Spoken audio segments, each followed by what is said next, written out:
दोस्तों ये रियल मत्स्य पुराण बुक है। पिछले वीडियो पे हमने जहाँ तक पढ़ा था उसके बाद आज यहाँ से शुरू करते हैं। रियल रामायण, महाभारत, वेद, पुराण, कामसूत्र, उपनिषद ये सब बुक अगर आप शुरुआत से पढ़ना चाहते हो तो इस वीडियो के नीचे चैनल के नेम या पिक्चर पे क्लिक करके प्लेलिस्ट में जाके देख सकते हैं, या फिर चैनल का नाम कुछ अलग कुछ रोचक को यूट्यूब पर सर्च करके भी उस पर क्लिक करके प्लेलिस्ट में जा सकते हैं। ये श्रृंग के प्रसाद से ही कुल के वर्धन करने वाला समुत्पन्न हुआ था। चतुरंग के पुत्र का नाम पृथुवाक्ष कहा गया है। पृथुलाक्ष के पुत्र चंप नाम वाला समुत्पन्न हुआ था। चंप की पूरी चंपी थी जो पहले माली की थी। पूर्णभद्र के प्रसाद से इसके यहाँ हायर्ग नाम वाले पुत्र ने प्रसव प्राप्त किया था। विभांडक से इसके शत्रुओं का वारण करने वाला वारण ने जन्म लिया था। इसके मंत्रों के द्वारा इस महिमंडल में उत्तम वाहन अवतरित किया था। हयंग के दायाद अर्थात आत्मज भद्ररथ ने जन्म ग्रहण किया था। इसके उपरांत उस भद्ररथ बृहत्कर्म जनेश्वर समुत्पन्न हुआ था। उसके पुत्र का नाम बृहद्भानु था और फिर उससे महात्मा श्वान ने जन्म प्राप्त किया था। राजाओं में इंद्र के समान महान प्रतापी बृहद्भानु ने एक सूत को प्रसूत किया जिसका नाथ जयद्रथ था। फिर इससे जयद्रथ नृप समुत्पन्न हुआ था। इस बृहद्रथ से विश्वजित जन्मेजय ने जन्म प्राप्त किया था। इसका आत्मज अंग हुआ और उस अंग से कर्ण नाम वाले नृप ने जन्म ग्रहण किया था। कर्ण नृप का पुत्र वृषसेन हुआ, यानी कर्ण का पुत्र वृषसेन, और फिर इससे पृथुसेन ने जन्म लिया था। इतने ये सब अंग के आत्मज हुए थे जो सभी राजा थे। मैंने इन सब के नाम तो बतला दिए हैं। अब है द्विजगण विस्तार पूर्वक तथा अनुवर्ती के क्रम से जैसे भी एक के पीछे दूसरा हुआ था उसी क्रम से पुरु के विषय में आप लोग सुनिए या श्रवण कीजिए। ऋषियों ने कहा है भगवान सूत का आत्मज कर्ण था। वो राजा अंग का आत्मज कैसे हुआ था, यानी अंग का राजा कैसे हुआ था, हम यही सुनना चाहते हैं। आप तो सभी कुछ के ज्ञाता और परम कुशल है। श्री सूत जी ने कहा, बृहद्भानु का पुत्र बृहदमंता नाम वाला राजा उत्पन्न हुआ था। इस राजा की दो पत्नियां थी जो कि शैव्य की परम शुभ पत्नियां थी। एक यशोदेवी थी और दूसरी सत्या थी। अब उन दोनों के वंश को मुझसे आप सुनिए। यशोदेवी ने जयद्रथ नाम वाले राजा को प्रसूत किया था। वो जो दूसरी सत्या नाम वाली पत्नी थी उसने बृहन्मना से विजय नाम वाले परम विश्रुत पुत्र को जन्म दिया था। विजय का बृहद पुत्र और फिर उसका पुत्र बृहद्रथ था। इस बृहद्रथ का पुत्र का नाम महामना सत्यकर्म हुआ था। सत्यकर्म का पुत्र अधिरथ था और वो अधिरथ ही सूत कहा गया था, जिसने कर्ण को पालित किया था, कर्ण को बड़ा किया था या प्रतिग्रहित किया था। उसी कारण से कर्ण सूत जी कहा गया था। यह मैंने सभी कुछ कह दिया जो कि कर्ण के प्रति कहा गया है। पुरु वंश का वर्णन। पुरु का पुत्र महान तेज वाला वो राजा जन्मेजय हुआ था। उससे फिर प्राची नामधारी पुत्र हुआ था जिसने प्राची दिशा को किया था। उसके पुत्र का नाम प्राचीन था और फिर इसका तनय मनस्सु हुआ था। मनस्सु का सूत पितायुत राजा हुआ था। उसका भी दायाद दंदु नाम वाला महीपति हुआ था। दंदु के यहाँ बहुभीद नामक पुत्र ने जन्म लिया था। फिर इसका आत्मज संपत्ति प्रसूत हुआ था। संपत्ति का दायाद रहबर्चा था और उसका पुत्र भद्राश्व ने प्रसव प्राप्त किया। भद्राश्व के घृता नाम वाली अप्सरा के 10 पुत्र सुसंपन्न हुए थे। उन देशों के नाम ओबेयु, हशुयु, कक्षेयु, सनेयुग, घृतेयु, विनेयु, श्वलेषु, धर्मेयु, सन्नतेयु और पुण्यतेयु ये थे। उचेयु की ज्वलना नाम वाली भार्या था यानी पत्नी था, जो तक्षक की आत्मजा थी। उस भार्या ने ओबेयु ने अन्मिनार नामक महीपति को जन्म ग्रहण कराया था। उस अंतिनार ने मनस्विनी नाम वाली भार्या में परम शुभ पुत्र को जन्म प्रदान किया था। उन पुत्रों के नाम अमरत्रय, संबीर और परम धार्मिक त्रिबंध थे।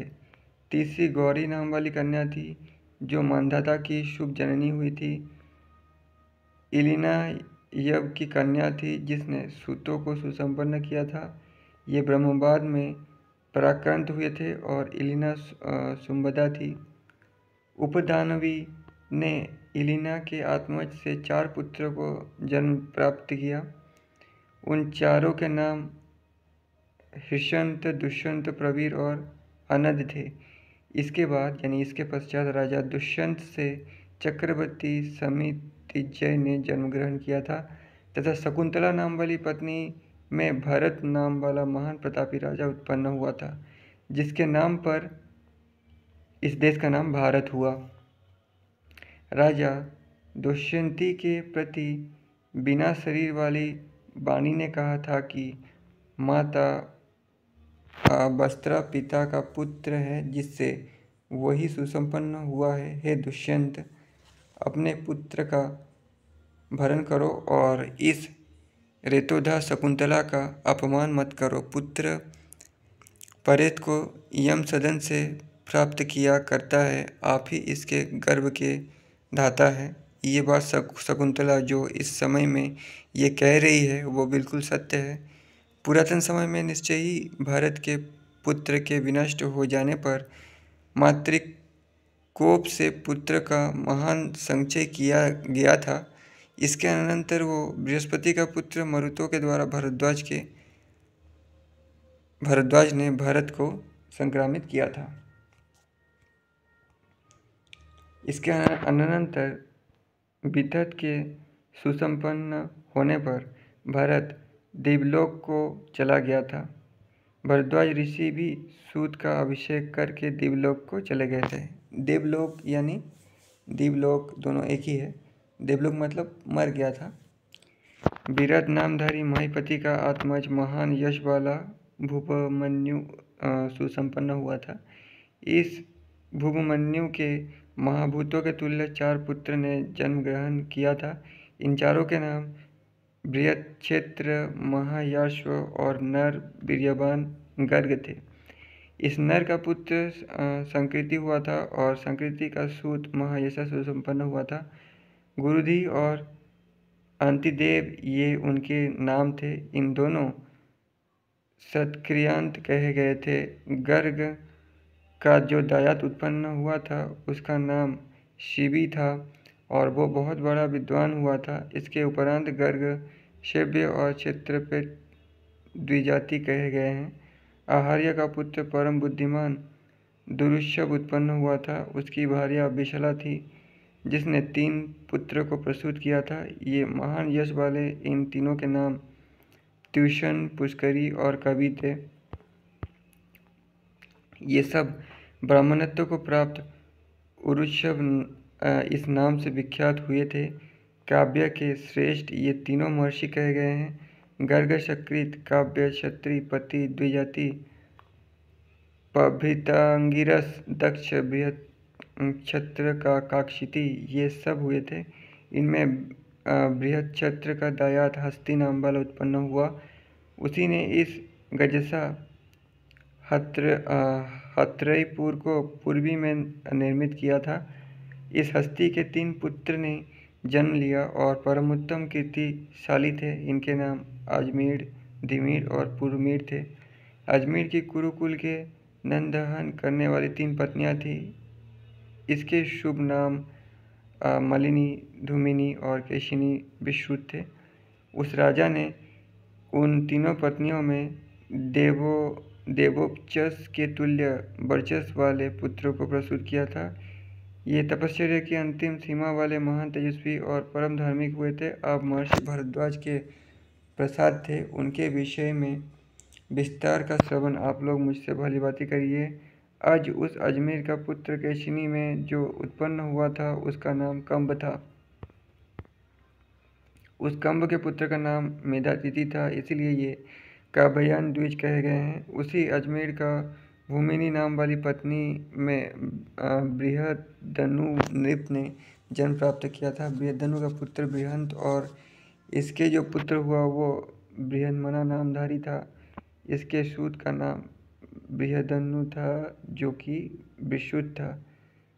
बृहदनु का दायाद बृहदीपु था और इसके आत्मज का नाम जयद्रथ हुआ। जयद्रथ का सूत अश्वजित और इसका पुत्र संजित सुसंपन्न हुआ था।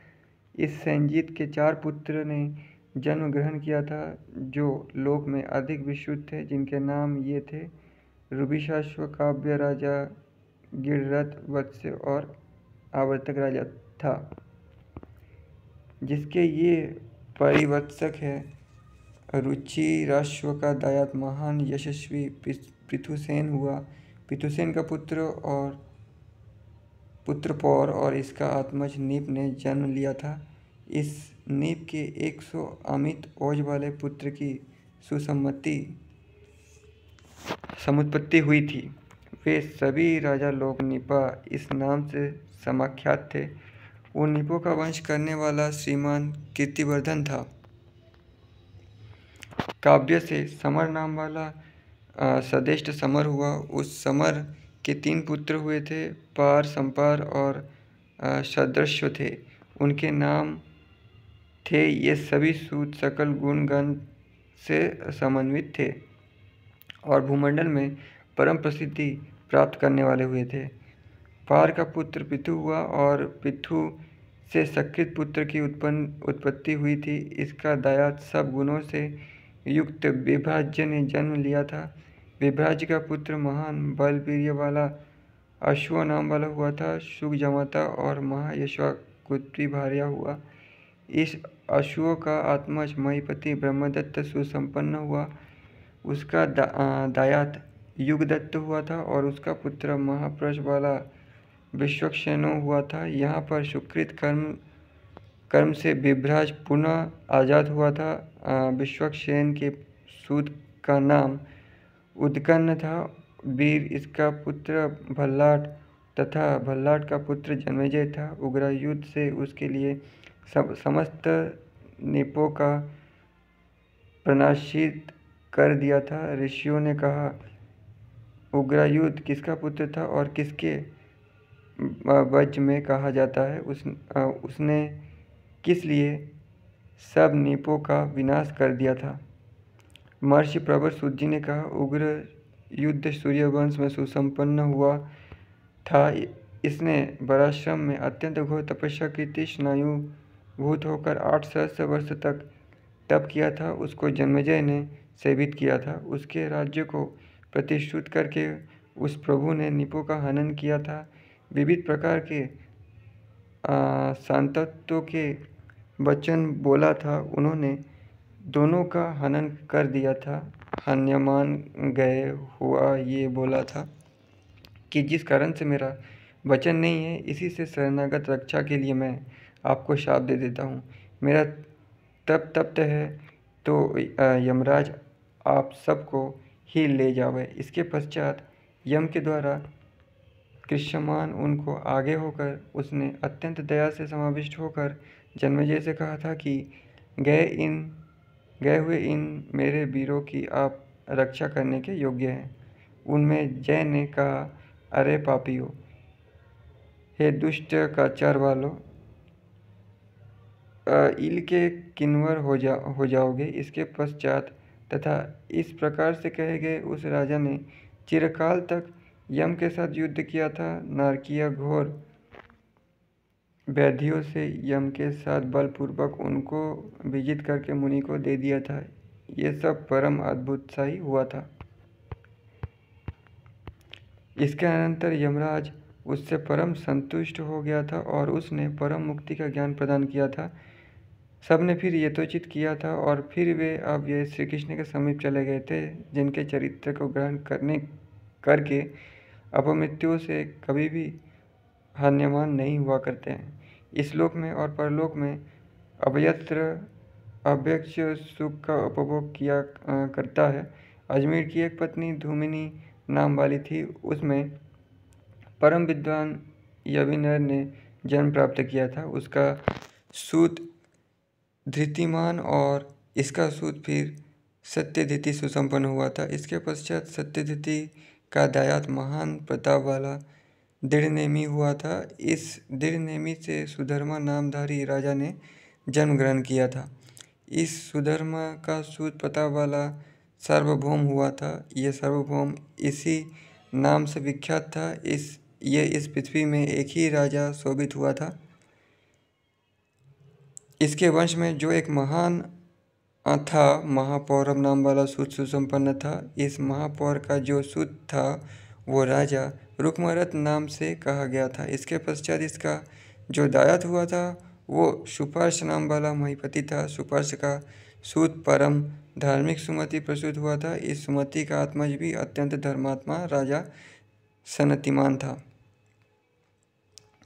इस सनतिमान का सूतकृत नाम वाला एक महान पुरुष हुआ था। ये महान आत्मा वाले हिरण्य नाम कौशल्य का शिष्य था, जिसने सामवेद की संहिता के 24 भेद कहे हैं। वे प्राच्य समान समृत किए गए हैं। यहाँ पर कार्तिके सामक थे। वो उग्रायुध कीर्ति महापौरव वर्धन हुआ था, जिसने अपना विक्रम करके पृथुक के पिता को हत कर दिया था।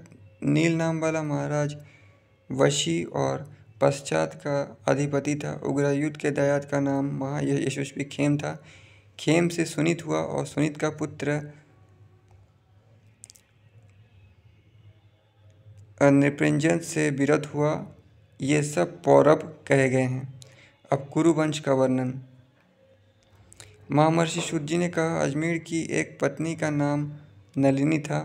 उसमें नील नृप ने जन्म ग्रहण किया था। नील का अति उग्र तप था। उसके प्रभाव से उसके सुशांति नाम वाले पुत्र की सुसंपत्ति हुई थी। सुशांति का पुत्र यानी सूत पुरुजानु और उसका आत्मज पितु उत्पन्न हुआ था। पितु का पुत्र भद्राश्व हुआ था। अब भद्राश्व के जो तनय सुसंपन्न हुए थे उनके विषय में श्रवण कीजिए।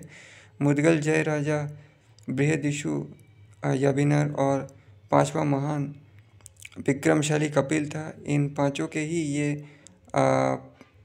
पंचवाल जनपद हुए थे। हमने इसे श्रवण किया है कि पंचाल देश के ये रक्षा करने वाले महीपति हुए हैं। मिदगल के भी जो हुए ये वे मोदगल्य क्षोत्रपेत द्विजाति थे।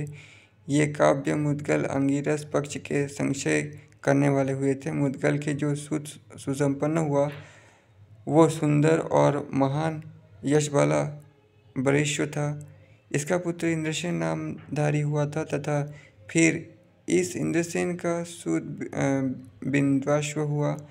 इस बिंदाश्व से मेनका में एक जोड़ा सुसंपन्न हुआ था, ऐसा सुना जाता है। विश्वदास एक राजसी हुआ था और परम यशस्विनी अहिल्या ने जन्म ग्रहण किया था। उस अहिल्या ने शारदान के एक दायाद का प्रसव किया था, जो सतानंद परम श्रेष्ठ ऋषि थे। अहिल्या ये शायद वही है जिसका हमने वाल्मीकि रामायण में पढ़ा था। ठीक है, वाल्मीकि रामायण के वीडियोस में अहिल्या और उसका पुत्र शारदान के बारे में पढ़ सकते हैं। उसके भी सुमहान यशस्वी सत्यधुति नाम वाला सूत सुसंपन्न हुआ था, जो धनुर्विद्या पारगामी पौड़ विद्वान था। परम धार्मिक उस सत्यधृति का शुक्रवीर्य अमित था। उस सत्यधृति का वीर्य जल में स्कन्न हो गया था, उसको देखकर वहाँ पर सरोवर में अप्सराओं का एक मिथुन संभूत हो गया था। इसके पश्चात उस सर में क्रममान होते हुए उसको देखकर मृगया करने के लिए गए हुए महीपति शंतनु ने कृपा करके उसे ग्रहण कर लिया था।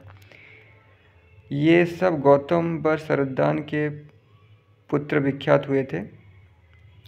ये मतलब कृपाचार्य और कृपि जो द्रोणाचार्य की पत्नी थी, उसके जन्म के बारे में है, जो कि हमने महाभारत में पढ़ा था। मेरा महाभारत के भी वीडियोस आप देख सकते हैं। अब इसके आगे मैं विश्वदास की जो संतति सुसंपन्न हुई थी उससे बतलाता हूँ। दिवोदास का पुत्र अतीब धर्मिष्ठ नृप मित्रयु उत्पन्न हुआ था। वो मित्रयन बर था और इसके अनंतश्रय मैत्रेय कहा गया था। ये वैशयति का पक्ष है जो क्षेत्रोपेत भार्गव थे। मैत्रेय के पुत्र का नाम चेद्यवर हुआ था। इसके उपरांत उस चेद्यवर से विद्वान सुदास उसका पुत्र उत्पन्न हुआ था। अजमेर पुनः शीन वंश में सोमक नाम से सुसंपन्न हुआ था।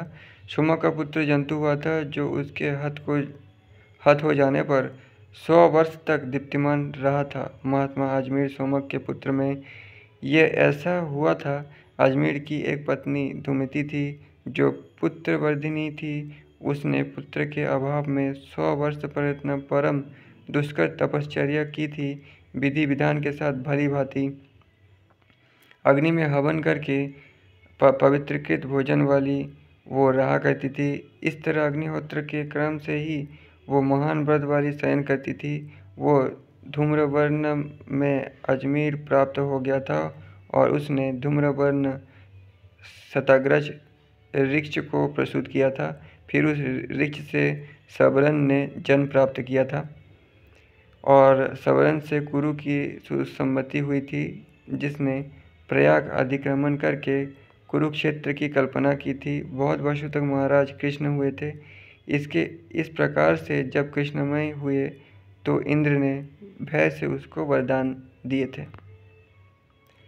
परम पुण्यमय और अत्यंत रमणीय वो कुरुक्षेत्र विस्तृत हुआ था। उसका वंश भी बहुत विशाल था, जिसके नाम से ये सब कौरव हुए हैं।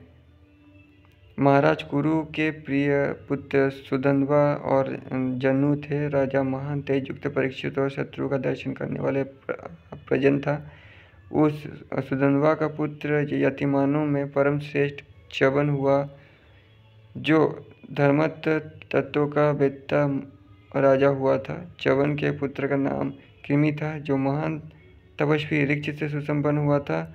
इस कृमि का पुत्र इंद्र के समान विभु और महावीर्य ख्यात हुआ था। चेद परिवर और वशु नाम वाला अंतरिक्षगामी था। चेद ने परिचर से गिरि का 7 सुतों को जन्म दिया था। मगधरात महारथ का जो बृहद्रथ विशुद्ध था। प्रत्यक्षना कुश और चौथा हरिवाहन था। 5वां यजु तथा मत्स्य और काली सप्तमी संतति थी। बृहद्रथ का पुत्र कुशाग्र नाम वाला विश्रुत हुआ था। इस कुशाग्र का पुत्र विश्व नामधारी था, जो अत्यंत वीर्य वाला हुआ था। इस विश्व का दया पुण्यवान नाम वाला पार्थिव सुसंपन्न हुआ था। पुण्यवान का पुत्र पुण्य हुआ और राजा सत्यदिति हुआ था। इसका जो दयात हुआ था वो धनुष था और इससे सर्व ने जन्म प्राप्त किया। सर्व के संभव सूत हुआ और फिर इससे राजा बृहद्रथ हुआ था। इसके 2 खंड हो गए थे, जरा से और संधि से हुए थे, और उसी का नाम जरासंध था, जिसको भीम ने मारा था। हमने महाभारत में पढ़ा था। क्योंकि जरा और संधि से ऐसा हुआ था, इसलिए वो जरासंध नाम वाला हो गया था। ये समस्त क्षत्रियों का जीत लेने वाला जरासंध महान बलवान हुआ था। इस जरासंध का पुत्र प्रतापशाली सहदेव उत्पन्न हुआ। सहदेव का आत्मा श्रीमान सोमवित्त था और वो महातपस्वी था। फिर सोमादि से शुतशवा हुआ था। ये सब भागत नाम से ही परिकीर्तित हुए थे। जनु ने सूरत नामक भूमिपति पुत्र को उत्पन्न किया था। इस सूरत का दायात परम वीर राजा विदुरथ हुआ और विदुरथ का पुत्र सार्वभौम नाम से प्रसिद्ध हुआ था। सार्वभौम से जयद्रथ ने जन्म ग्रहण किया था तथा फिर इसका पुत्र रुचि उत्पन्न हुआ था। पुचीर का पुत्र भौम और भौम का सुत क्षत्रिय हुआ। त्वरियायु का आक्रोधन और फिर इससे देवतिथि ने समुत्पत्ति प्राप्त की थी। देवातिथि का दया दक्ष नाम वाला हुआ। उस दक्ष से भीमसेन ने जन्म प्राप्त किया था और इसका आत्मज दिलीप हुआ था। दिलीप का पुत्र प्रतिर उत्पन्न हुआ और इसके फिर 3 पुत्र बताए गए हैं। वे 3 देवाती, शांतनु और बाहलिक ये थे। बाहलिक के दयात हे नृप 7 माहेश्वर हुए थे। देवाती अपदात होकर प्रजाओं से फिर मुनि हो गया। मुनिगण ने कहा, वो जनेश्वर प्रजाओं से किस प्रकार अपदत हो गया था? प्रजाओं ने उस राजपुत्र का कौन सा दोष बतलाया था? सूत जी ने कहा, वो राजपुत्र कुष्ठित था, अतः प्रजाओं ने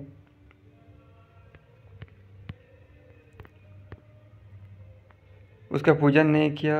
मैं भविष्य का कीर्तन करूंगा। अब शांतनु के विषय में समझ लो।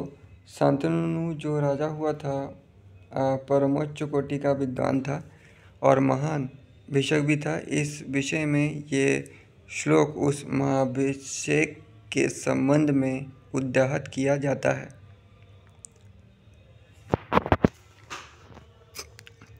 उस राजा शांतनु में ऐसी एक विशेषता थी कि वो जिसके शरीर को अपने करों में केवल स्पर्श ही करता था, वो चाहे कैसा ही जीर्ण रोग क्यों ना हो, सब रोगों से मुक्त होकर पुनः युवा हो जाया करता था। इसी कारण से इसका नाम शांतनु ये कहा गया है। उस राजा शांतनु होने को उसकी प्रजाओं के द्वारा कीर्तित किया जाता है। इसके उपरांत उस राजा शांतनु ने अपनी भार्या बनाने के लिए जाह्नवी का वरण किया था। उस गंगा में उस विभु से देवव्रत नाम वाले कुमार को उत्पन्न किया था। देवव्रत यानी भीष्म। काली ने विचित्र वीर्य को जन्म दिया था। काली मतलब वेदव्यास, उनका रंग काला था इसलिए काली भी कहा कहते हैं, जिसने दास में सूत को जन्म दिया। शांतनु का पुत्र अत्यंत बृहलाश्वा, छलात्मा और कश्यप रहित था। कृष्ण द्वैपायन यानी वेदव्यास ने विचित्रवीर्य के क्षेम में धृतराष्ट्र पुत्र पांडु और विदुर को उत्पन्न किया था। धृतराष्ट्र ने गांधारी नाम वाली भार्या से 100 पुत्र को जन्म दिया था। उन 100 पुत्र में दुर्योधन श्रेष्ठ था, जो समस्त क्षत्रियों का प्रभु हुआ था। माद्री और कुंती ये 2 भार्याएं पांडु की हुई थी। देवों के द्वारा दिए हुए 5 पुत्र पांडु के अर्थ में सुसंपन्न हुए थे। धर्म से युधिष्ठिर ने जन्म ग्रहण किया। मरुत यानी वायु से वृकोदर की उत्पत्ति हुई थी। कैसे हुई थी ये हमने महाभारत में पढ़ा था डिटेल में। महाराज इंद्रदेव से धनंजय का जन्म हुआ था, जो पूर्ण रूप से इंद्र के समान ही पराक्रम वाला था। माद्री ने नकुल और सहदेव को अशिवाओं से जन्म दिया था, यानी जो अश्विन कुमार थे। ये पांच पांडवों से द्रौपदी से सुसंपन्न हुए थे। 5 पांडवों ने द्रौपदी से शादी की थी। द्रौपदी ने युधिष्ठिर से श्रेष्ठ पुत्र प्रतिबिंद को जन्म दिया था। भीमसेन ने श्रुतमेष को और श्रुतिकीर्ति को धनंजय से तथा चौथे श्रुतकर्म को सहदेव से और शतानिक नामक सूत को नकुल से उत्पन्न किया था द्रौपदी ने। ये सभी पुत्र द्रौपदेय कर्तित हुए हैं, यानी उस समय सब जो भी महान पुत्र थे वो माँ के नाम से ही जाने जाते थे, इसलिए उनका जो पुत्र था द्रौपदेय नाम था उनका माँ के नाम से। इनसे भी दूसरे 60 अन्य महारथ भी पांडवे हुए। भीमसेन से हिडिंबा का पुत्र हिडम्ब घटोत्कच उत्पन्न हुआ था। काशी वलधर भीम से, यानी काशी की राजकुमारी वलंधरा से भीमसेन ने सर्वागा नाम से पुत्र को जन्म ग्रहण किया था, जो हमने महाभारत में पढ़ा है पहले। माद्री ने सहदेव से सुवत्रो नामक तनय को उत्पन्न किया था। कर्णुमति चिद्वा में नकुल से उत्पन्न हुआ था, यानी द्रौपदी के अलावा नकुल की भी एक पत्नी थी, सहदेव की भी एक पत्नी थी। कर्णुमति चेद्वा में नकुल से नाकुली निर्मित्र नामक पुत्र ने जन्म ग्रहण किया था। पार्थ अर्जुन से सुभद्रा पत्नी रथी अभिमन्यु ने उत्पत्ति प्राप्त की थी। देवकी ने योधेय नामधारी पुत्र धर्मपुत्र युधिष्ठिर से जन्म ग्रहण किया था, यानी द्रौपदी के अलावा युधिष्ठिर की एक और पत्नी थी, उससे धर्मपुत्र योधेय नामधारी पुत्र प्राप्त हुआ था। अर्जुन के पुत्र अभिमन्यु से पुरंजय अर्थात शत्रुओं के पूर्व पर विजय प्राप्त करने वाले परीक्षित नामक पुत्र ने जन्म ग्रहण किया।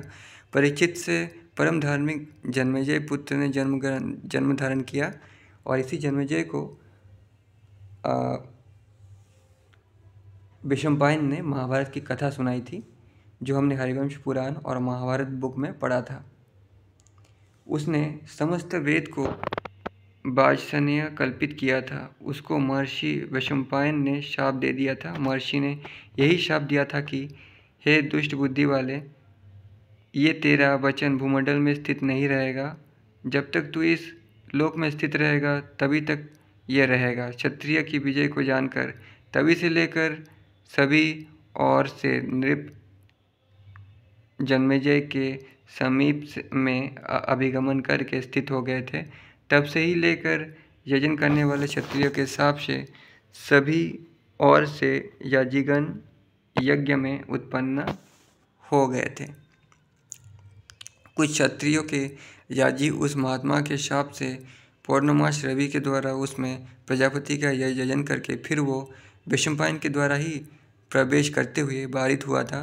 उस परीक्षित के पुत्र पौरव जन्मेजय ने 2 अश्वमेधों का अपहरण करके वो महावात्सनयक हो गया था। उत्सव वात्सनयक को ऋषि में प्रवृत्त कराकर ब्राह्मणों के साथ विवाद में अभिशप्त होकर वो फिर वन में चला गया था। उस जन्मेजय से महान बलवीर्य वाले शतानिक ने जन्म ग्रहण किया था। जन्मेजय ने उस अपने पुत्र शतानिक को राज्य के सिंहासन पर अभिषिक्त कर दिया था। फिर शतानिक के अश्वमेध से वीर्यवान आदिशोम कृष्ण नामधारी ने जन्म ग्रहण किया था, जो इस समय में महान यश वाला था। उसी के द्वारा संपूर्ण इस राष्ट्र पर शासन करने पर ही आप लोगों ने इस दुराधीर्य क्षत्र को 3 वर्ष तक दुष्कर्म में समाहित किया था। हे दैत्योत्तम 2 वर्ष तक दृश्यदत्ति में कुरुक्षेत्र में किया था। मुनिगण ने कहा, हे लोमहर्षण सूत, जिसको बलराम ने मार दिया था, तो कहा, हे लोमहर्षण, अब हम उन प्रजाओं के भविष्य को श्रवण करने की इच्छा वाले हैं जिसको आपने पहले व्यतीत कीर्तित किया है, जिनमें अत्रिब स्थित रहेंगे और जो नृप उत्पन्न हुए उन सब की आयु प्रमाण तथा उन नृपों के नाम के बतलाने की कृपा कीजिए। कृतयुग यानी सतयुग का प्रमाण तथा त्रेता द्वापर का प्रमाण और कलयुग का प्रमाण भी बतलाइए। युगों के दोष तथा युगों का क्षय यानी खत्म होने पर भी कहने की कृपा कीजिए। दुख और सुख का प्रमाण तथा युग का प्रजा का दोष, ये सभी कहकर हमको बोध दीजिए। हे प्रभु, हम लोग सभी आपसे ये पूछ रहे हैं। महर्षि सूत जी ने कहा, जिस प्रकार से अखिलष्ट कर्म वाले श्री व्यासदेव ने पहले मुझको बतलाया है, भाष्य कलयुग तथा मनवंतर जो कि सभी अब तक अवगत ही है, उन सबको मैं बतला रहा हूँ। आप मुझसे सभी जान लो। इसके आगे ये भी बतलाऊँगा जो नृप भविष्य में होंगे इक्ष्वाकु के वंशज में तथा पौरव वंश में, जिनमें संस्थित रहेगा वो इक्ष्वाकुल शुभ है। उन सभी भविष्यों में गठित नृपों को मैं बतलाऊँगा। उनसे भी और दूसरे जो अंत नृप पूर्व उत्पन्न होंगे वे क्षत्रिय, पराशवा, शुद्ध तथा अन्य जो भी महेश्वर भविष्य में होंगे उन्हें भी बतला दिया जाएगा। अंध, शक, पुलिंद, चूलिक, यवन, केदर्वा, मीरछबर और जो अन्य म्लेच्छ संभव है उन सबको मैं पर्यायों से तथा नाम से नृपों को बदलाऊंगा। इन सब में आदिशोम कृष्ण प्रथम नृप है। अब इसके वंश में भविष्य में कृतित नृपों में आप लोगों को सब बदलाऊंगा। आप लोग सब ध्यानपूर्वक सुनिए। आदिशोम कृष्ण का पुत्र विवशु नाम वाला नृप होगा। उस नाग सदय नगर में गंगा के द्वारा हित हो जाने पर अर्थात गंगा के नगर का त्याग कर देने पर वो राजा विवक्षु उस अपने नगर का त्याग करके फिर कौशाम्बी में निवास करेगा। इसके 8 पुत्र सुसंपन्न होंगे जो महान बल और पराक्रम से समन्वित होंगे। उनमें नभ से श्रेष्ठ जो पुत्र होगा वो भूरी होगा। फिर इसका जो पुत्र होगा उसका नाम चित्ररथ होगा। उस चित्ररथ के सुचिद्रप जन्म लेगा। फिर उस सुचिद्रप से विष्णुमान सुसंपन्न होगा। विष्णुमान राजा का पुत्र परम सुचिनृप सुषेण जन्म ग्रहण करेगा। फिर उस सुषेण से सुनीत नाम वाला नृप सुसंपन्न होगा। इसके अनंतर उस सुनीत नामक नृप का पुत्र महान यश से सुसंपन्न निचक्षु होगा। इस निचक्षु राजा का दयात सुखीबल जन्म ग्रहण करेगा। सुखीबल का पुत्र भविष्य में होने वाला राजा परिणव उत्पन्न होगा। इस परिणव का पुत्र सुतया नाम वाला नृप होगा। इस सुतया का दायात मेधावी उत्पन्न होगा। इसमें कुछ भी संशय नहीं है। मेधावी का पुत्र पुरंजय होगा। इस पुरंजय का भावी पुत्र उर्व उत्पन्न होगा और इसका आत्मज तिगत्मा होगा। तिगत्मा का पुत्र बेहद्रथ जन्म लेगा और बेहद्रथ से वो सुदामा का पुत्र शतानिक जन्म ग्रहण करेगा और फिर शतानिक से दायात पैदा होगा। इस दायात के पुत्र का नाम वीर राजा वही नर होगा। वही नर राजा का आत्मज दंडपानी सुसंपन्न होगा। फिर दंडपानी से निरामित्र पुत्र की उत्पत्ति होगी और निरापित्र से क्षोयक नाम वाला जन्म लेगा। यहाँ पर पुरातन विप्र के द्वारा ये अनुवंश का श्लोक गाया गया है। ब्राह्मण और क्षत्रिय की जो युति है वो वंश देवर्षियों के द्वारा सकृत है। क्षेमक राजा को प्राप्त करके इस कलयुग में संग्रहित होगा। इस प्रकार ये पौरव वंश यहाँ पर यथाकृतित कर दिया गया है जो धीमान पांडु के पुत्र महान आत्मा वाले अर्जुन का है। ये अर्जुन का पूरा खानदान है। अग्निवंश का वर्णन। ऋषियों ने कहा श्री सूत जी जो अग्निय देजतियों के परम पूज्य है उनके विषय में इस समय में बतलाइए और उन का वंश की अनुपूर्वी के क्रम में कहने की कृपा कीजिए। महर्षि श्री सूत जी ने कहा जो यह अग्नि अभिमानी है जो कि स्वयंभू अंतर में कहा गया है वो तो ब्रह्मा का मानस अर्थात मन से सुसंपन्न पुत्र है। फिर उससे स्वाहा ने जन्म ग्रहण किया था। पावक, पवतान, सूचि और अग्नि ये नाम इसके कहे गए हैं। निर्मत्त पवन अग्नि में तथा पावकात्मज वैद्युत अग्नि है। सूचि सौर होता है। वे सब स्थावर हो गए हैं। पावतात्मज जो अग्नि है वो हिव्यभा कहा जाता है। पावकी सरक्ष होता है और हिव्यभा सुख सूचि होता है। देवों का अग्नि हिव्यभा होता है। प्रथम अग्नि ब्रह्मा का सूत था। सूर्यों का सरक्ष होता है। ये तीनों के 3 अग्नियाँ हैं। इन अग्नियों के पुत्र और पौत्र 40 है। अब इनके नाम लेकर प्रतिभाग के द्वारा इनको पृथक बतलाएंगे। लौकिक अग्नि पावन होता है जो प्रथम ब्रह्मा का सूत है। जो ब्रह्मादि अग्नि का पुत्र भरत इस नाम से विश्रुत है। वैश्वानर हव्यभा और हव्य को वहन कराता हुआ ममारस और स्मृत का अथर्व अग्नि होता है। मथित पुष्करी दधिपुत्र है जो अथर्वा वो लौकिक अग्नि है और वो दक्षिणाग्नि कहा जा करता है। अथर्वा भृगु से प्रजात हुआ है और अथर्वा अंगिरा कहा जाता है।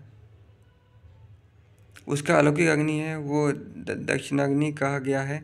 इसके अनंतर वो पवमान और निमत्थ अग्नि कहा गया है, और वो ग्रहपत्य अग्नि है जो प्रथम ब्रह्मा का कहा गया है।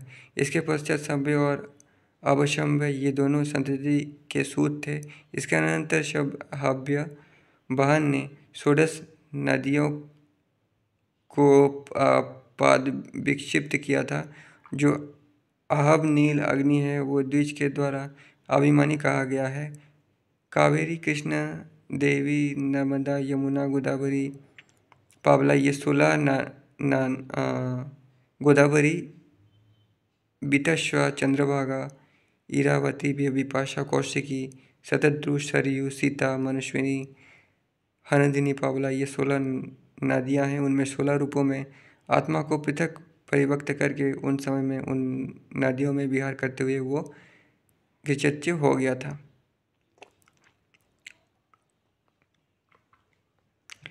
अब अपने अभिमान में स्थित धिन्य उनमें सुसंपन्न है और विष्णु है, क्योंकि उन्होंने धिन्य में जन्म ग्रहण किया था, अतः वे विष्णु में प्रतिपन्न हुए थे। जो उनमें विरणीय और स्फीरणीय है उन विषय में भी सुन लो। अग्निदेशों और अनिवार्य अग्नियों का क्रम सुनो। अग्नि कृष्णु और जो द्वितीय उत्तर वैदिक सम्राट अग्नि है, द्विजगण ये 8 उनका उपस्थान कहते हैं। पर्जन्य पवन वो द्वितीय अनुहस्यमान होता है। पापकोष्ण और समुच्च अग्नि उत्तर में कहा जाता है। हव्यशूत और असमुंजस्य सामित सविभावित होता है। सतधामा कृता ज्योति वो रौद्रहस्व कहा जाया करता है। वो ज्योति वसुधामा अग्नि वचनीय है। तो बस और कुछ नहीं, यहाँ पे वही वंश कहे गए हैं।